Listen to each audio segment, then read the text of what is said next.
Welcome to the Heart-Led Business Show, where compassion meets commerce and leaders lead with love. Join your host, Tom Jacobs, as he delves into the insightful conversations with visionary business leaders who defy the status quo, putting humanity first and profit second.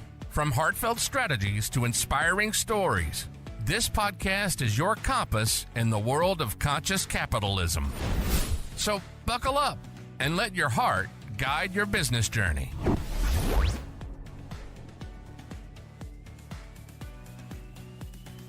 Well, ladies and gents, fasten your seatbelts. We're about to embark on a brain-tastic quest with the Neurology Nobel himself, Dr. Kenneth Sharlin. This brainy buff built a business bubbling with heart, a marvelous medical mission molding minds in Ozark, Missouri. We're diving deep into his journey on today's episode of the Heart-Led Business Show. So stay tuned for some cognitive cocktails of charisma. So welcome to the show, Dr. Sharlin. Thank you. That is the most bubbly introduction I've ever received. Thank you so much. You're welcome. We need to get those brains expanding. And I know you're the expert on that. But first, before we get into that, tell us what's your definition of a heart-led business? Well, as you pointed out, I am a neurologist. I own what we are about to sort of slightly rebrand as Sharlin Neurology and Neuroscience Institute, to bring all of the different parts of our entities together. But it is in some senses a medical clinic, but it really is a lot more than that. So to answer your question as succinctly as possible, I think we almost have to step back and look at what the state of healthcare looks like in the United States. And there's tremendous amount of dissatisfaction. There's burnout among doctors. There's dissatisfaction with the third-party payers, the insurance companies. Many more doctors are actually leaving the profession than entering it. A lot of patients, really clients, we are clients to our own healthcare system, are very unhappy. And you can see that, of course, in Google reviews and other places where people leave their experience of going to the doctor or accessing the healthcare system in other ways. One of the important phrases that has really come about with changes to medicine in the 21st century is patient-centered care. I think in many ways, patient-centered care, as opposed to disease-centered care, really answers your question about a heart-centered business. In the sense that I, as a doctor, I'm a neurologist, so I see conditions like Alzheimer's, Parkinson's, multiple sclerosis. Of course, I have to understand these conditions. I have to be able to diagnose, if you will. And the diagnosis, at least initially, is disease-centered. But my goal in hanging the shingle is to move away from all of these things I've just mentioned and to create a business around the idea that at the end of the day, it's the patient, their narrative, their unique story, if you will, that brings them in, and that my goal is to help them understand not just the diagnosis and what drug I'm going to give them, because frankly, I don't always treat with drugs. Sometimes I do, of course. But to really, truly understand that narrative as to how did I get here? How did this happen? And what's keeping me on that trajectory? So to do that, we have to return to the unique narrative that is the patient. And at the center of the narrative certainly is that heartfelt experience. That's quite a mission, especially the condition that the healthcare system is in right now in the U.S. So by putting the patient first,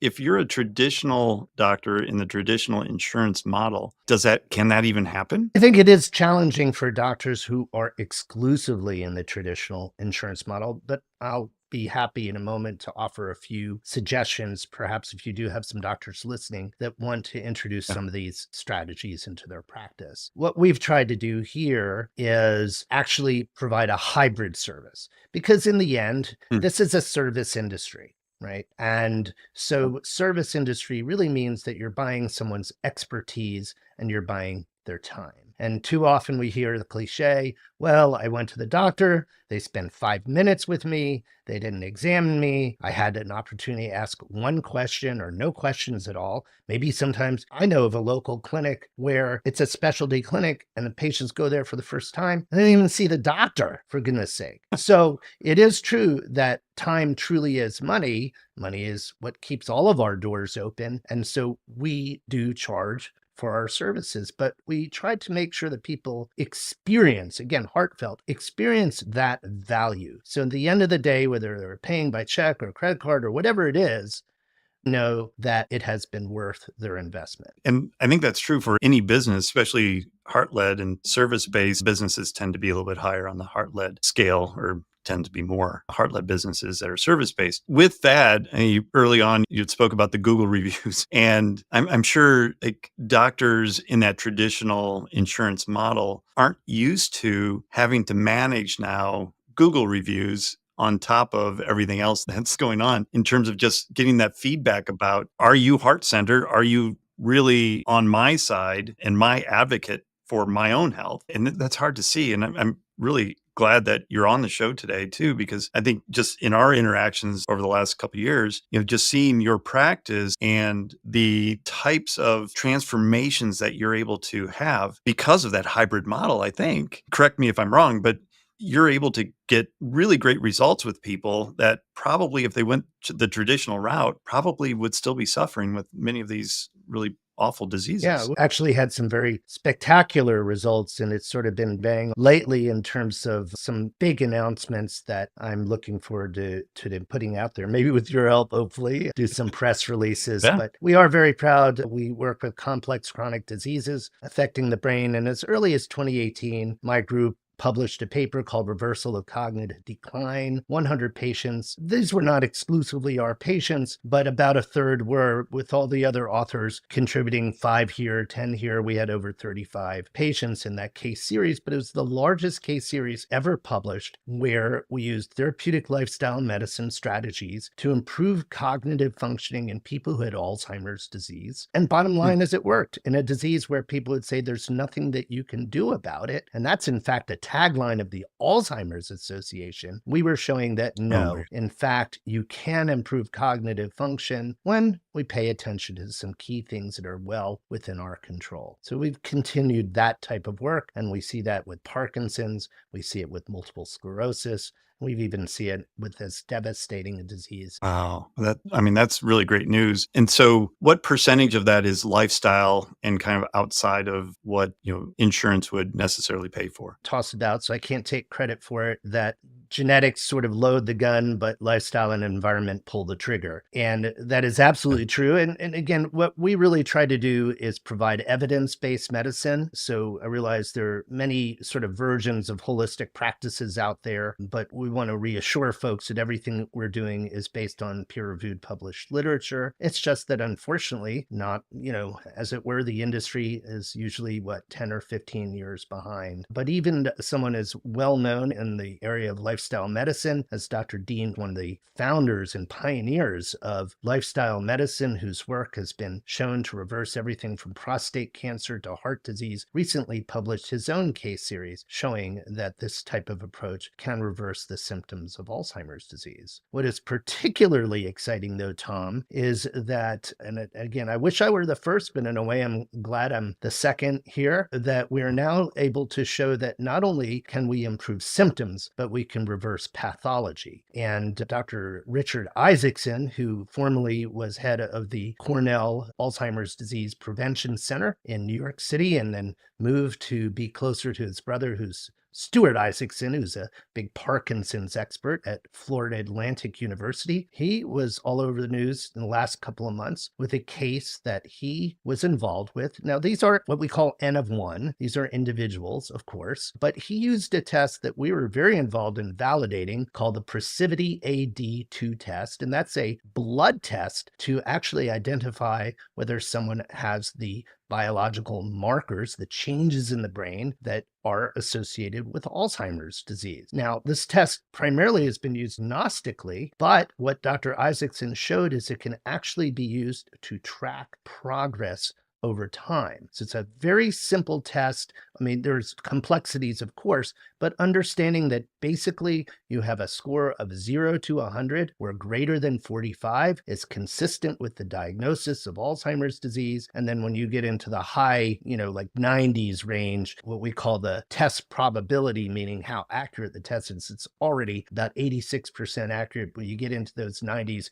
you're about a 96% accuracy rate. You can actually show the number, what's called an amyloid probability score, or APS, go down and down and down. And what Dr. Isaacson showed is that his patient who followed this type of plan that we use very similarly in our institute can actually reverse their Alzheimer's. We now have the second case report, not published yet, but what I love about it is we can sit around all day and say, I have a magic wand and I reverse Alzheimer's disease. And that's, of course, that's a lot of hot air. But at any rate, what we're so proud of is, and this one was, I want to really kind of almost fully admit that this was almost by accident, except that the patient really was in our brain tune-up program, our branded program, but she initially came in, concerns over cognitive decline. She had the blood test confirming the diagnosis. She initiated the program. Within about 5 months, there was an unrelated reason that she needed to have a spinal fluid test. And her husband said, while we're doing that, what would be your thought about rechecking those biological markers? And yeah, sure, why not? That'd be interesting. So let's do that. And she was doing well. Her scores were going up anyway, so we knew she was doing well. But, there's this whole concept of sort of resilience and plasticity. And are we sort of tapping into our brain's potential, or are we actually reversing the disease? Well, her follow-up spinal fluid test basically was negative. And I said, wow, okay, I'm shocked.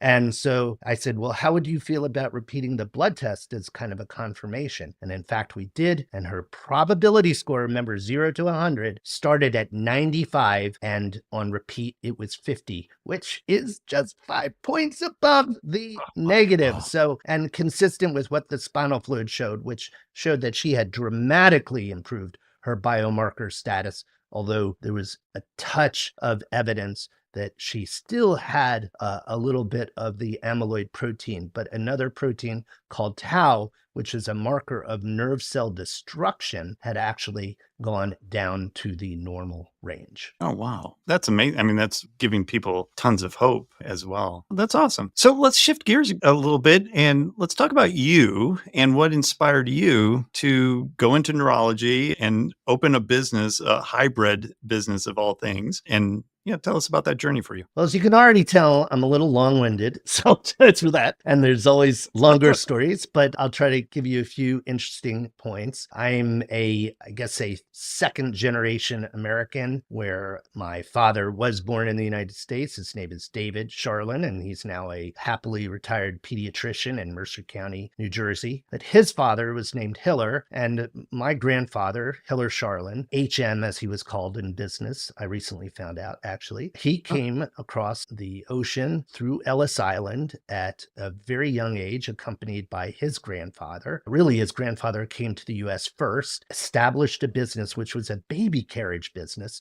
in Trenton, New Jersey, and then brought his family over to the land of hope, of course, and he raised his family. Ultimately, this, as my grandfather became a young man, this was about the time of the Great Depression, and the baby carriage business was morphed, if you will, into a lighting company, a local retail fixture company. And then my grandfather, who took it over, and it also survived the Depression, it became known as Sharlin Light Corporation of America, with brighten your nights with Sharlin Lights as the motto. So I suppose entrepreneurialism was always in my blood. I was very close to my grandfather. He's certainly a role model. But my father's also a physician, so I was influenced by him. And then I was influenced by other things, like I was not a science nerd. I was actually a book nerd, and I loved to read. That's why I liked your Charles Dickens-esque introduction, and eventually read a book by the great neurologist, now deceased,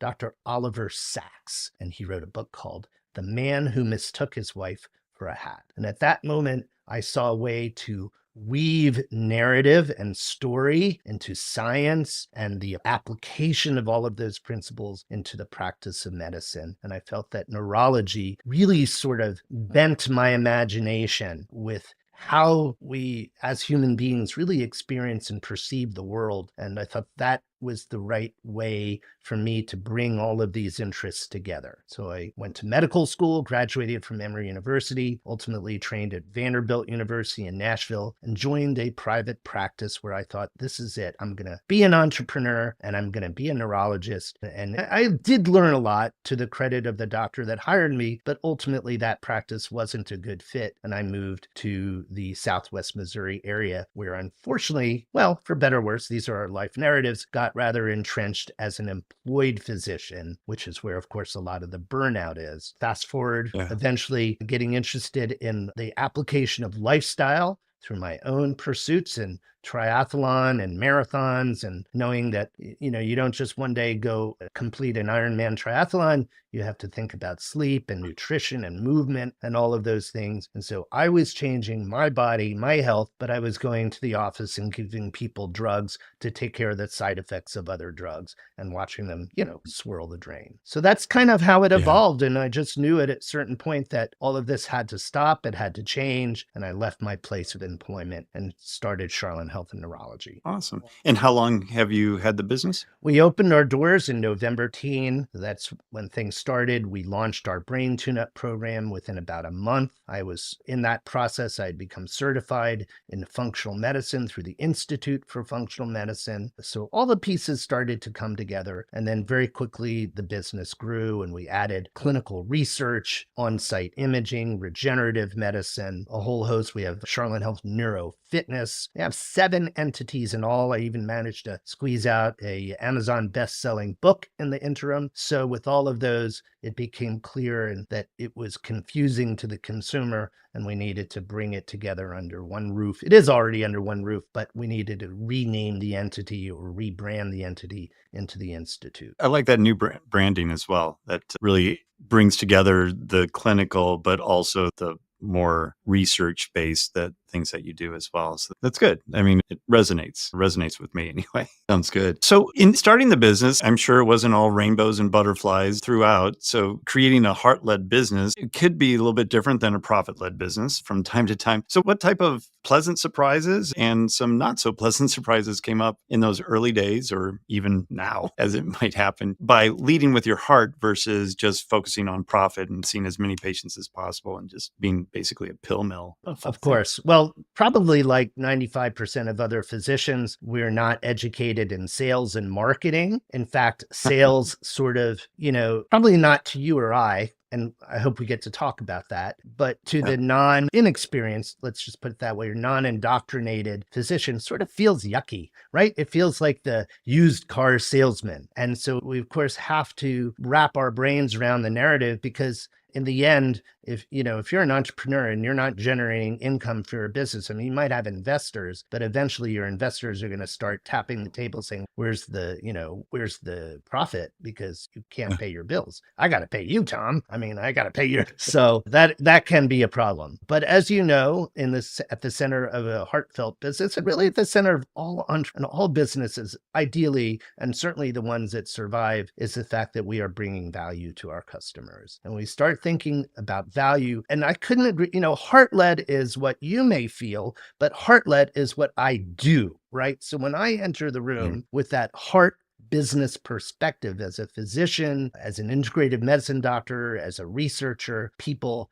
feel that. They know that. And of course, we make decisions with our hearts more often than with our heads. And so when they feel that and they know that, that's where the magic starts to happen. Absolutely. Yeah. When you can automatically tell when a salesperson or a non-salesperson, but somebody that's selling you something, is uncomfortable with that whole sales experience or is only interested in themselves. It really does come through. And when you lead with your heart, and that's, the subject of my book, right? Selling with Heart is all about changing that perspective about who you're talking to. You're not there to sell somebody something, but rather you're there to see if you can help them solve a problem. And by shifting that perspective, it opens up that prospect and sitting in front of you to say, yeah, I don't know, like if you can help me and I don't know if I can help you. And it becomes this almost like a brainstorming session to see if you both can help each other, which is really a beautiful thing. Is that similar to how you approach your Oh, sales? 100%.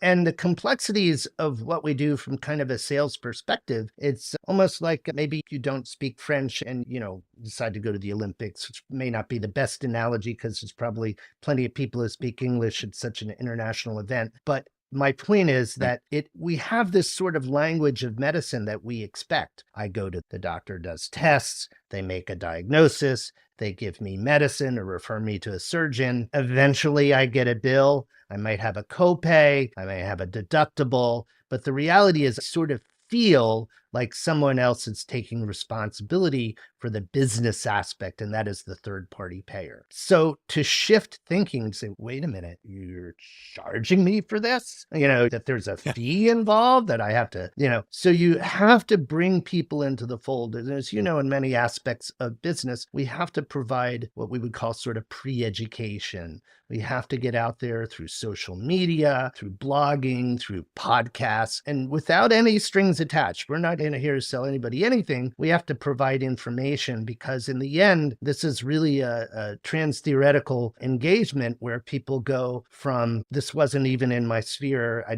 had no idea this existed, to that's kind of interesting, to you know what, I could do, give that some serious thought to engaging, and then no, I'm going to do it. I've got the plane tickets, I've got the hotel room because people come from all over the world to our clinic, to I'm here, I'm ready to go, let's do this, we're starting. Right. And that's a process that you have to take people through very often.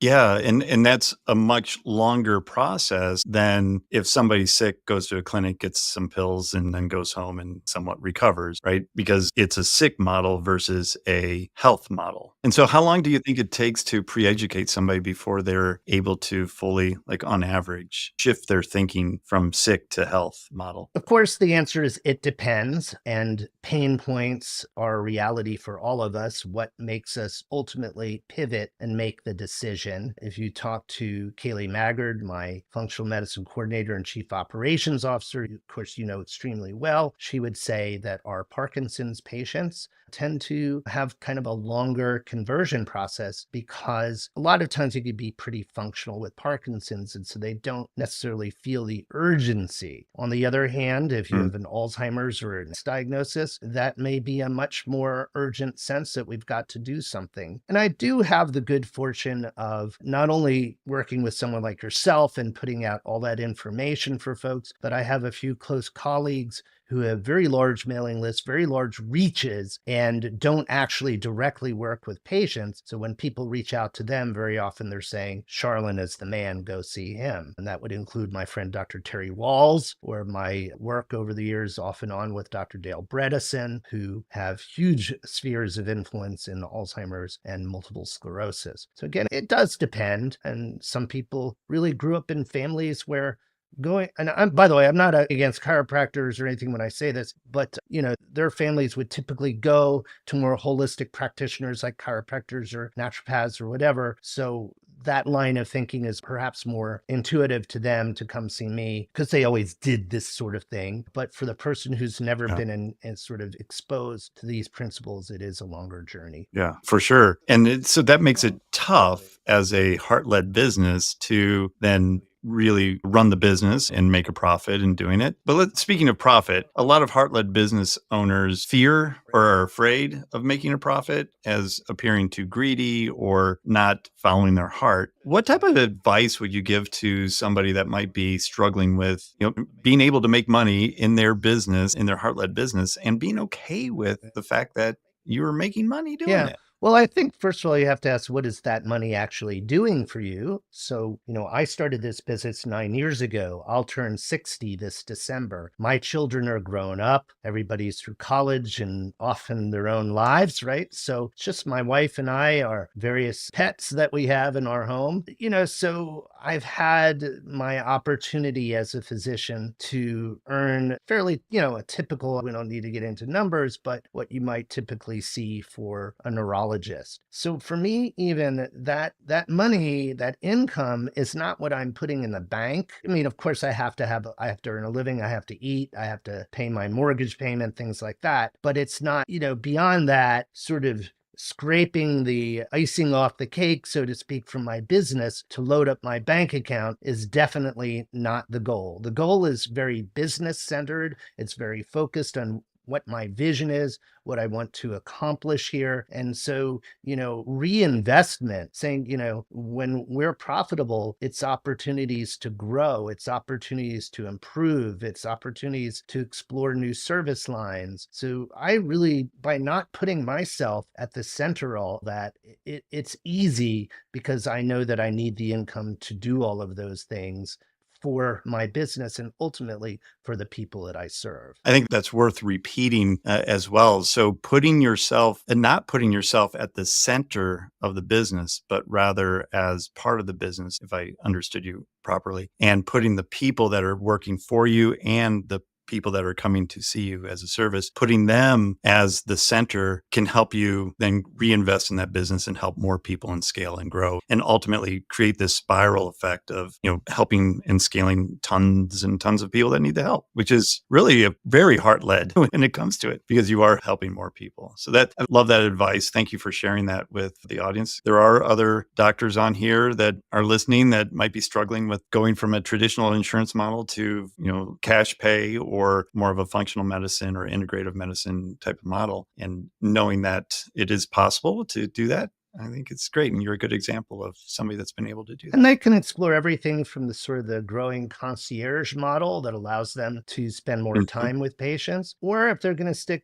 still within the traditional medical third-party payer model, they can bill for time and they can include some of the lifestyle medicine information. I had a doctor call me who's fairly fresh out of residency, a gynecological surgeon, so she deals with breast cancer, uterine cancer, things like that, and said, I'm deep in debt. I'm employed, so I don't have as much flexibility. Deep in debt because medical school is very expensive these days. I just, I need something sort of to, sort of that mind, body, spirit. I need something to grasp onto that fulfills me beyond knowing that I've, removed the pathology, so to speak. And that's, of course, important. I said, for example, and this is another classic sort of entrepreneurial tip that we're all aware of. It's that get good at one thing, And I said, you could, for example, educate your patients on breath work because the data, the science behind breathing, something as simple as balancing your nervous system through breath work, has been shown to improve surgical outcomes and cancer outcomes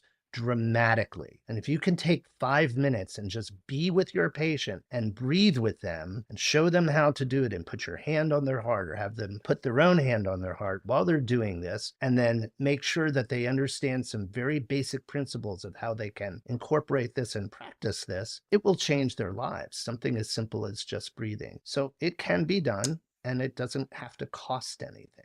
That's great. That's really cool. That's good advice and a good use of 5 minutes of the doctor's time with the patient as well to add that more value. Dr. Sharlin, thank you so much for being on the show. But before we end the show, how can people learn more about you and the clinic and the institute and everything that you're doing? Well, we are launching a URL that is charlininstitute.com. But until then, we have functionalmedicine.doctor, of course, doctor spelled out. And that is our main clinic website. We have a lot of other offerings for people looking for research and regenerative medicine. But if they start at functionalmedicine.doctor, of course, all the other entities are connected and they'll be able to find their way around. And they can, if they wish, sign up online and schedule a complimentary telephone call with my team so we can learn more about them and see if there's a way that we can help. Awesome. Well, thanks for sharing that.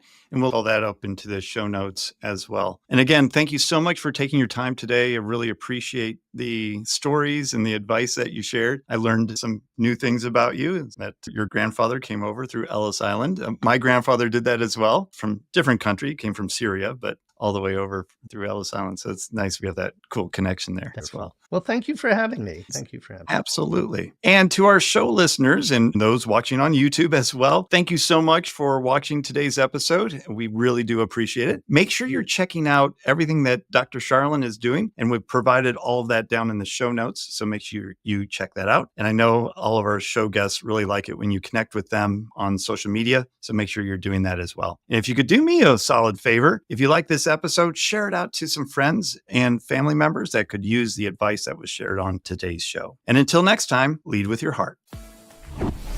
You've been listening to the Heart-Led Business Show, hosted by Tom Jacobs. Join us next time for another inspiring journey into the heart of business.